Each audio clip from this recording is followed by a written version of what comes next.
అనేక రకాలుగా మీరు తిన్న ఆహారంలో ఉండే పోషకాలన్నింటినీ ప్రేగులు గ్రహించుకునేటట్టు చేస్తాయి. మరి ప్రేగుల వాతావరణం హెల్దీగా ఉండేటట్టు చేస్తాయి. ప్రేగుల్లో మీకు ఎసిడిటీలు, పేగుపోతలు, అల్సర్ రాకుండా రక్షణ కలిగిస్తాయి. ఇవన్నీ లాభాలు ఈ మంచి బ్యాక్టీరియాలు చేస్తుంటాయి. ఆ మంచి బ్యాక్టీరియాలు పుల్ల పెరుగులో ఉంటాయని మీకు తెలియట్లా. అందుకని ఫ్రిడ్జుల్లో పెట్టేయకండి. ఎప్పుడన్నా కావాలంటే ఫ్రెష్ పెరుగు ఎప్పుడన్నా తినడు, కానీ ఆరోగ్యానికి రోజు మాత్రం ఇలాంటి పెరుగు మంచిదనమాట. పెరుగు మిగిలింది బయట పెట్టుకోండి.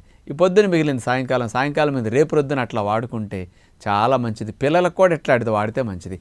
అంత పుల్ల పెరుగు రోజు వాడుకుంటే మాత్రం ఏమీ నష్టం రాదు. అన్ని లాభాలు మీకు. ఇంకా అంటే రక్షణ వ్యవస్థను పెంచడానికి, ప్రేగుల్లో హెల్దీ వాతావరణాన్ని తయారు చేయడానికి బాగా మంచిదన్నమాట ఇది.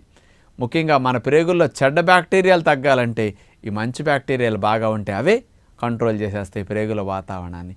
ఇలాంటి మంచి టెక్నిక్స్ ఈ న్యాచురోపతి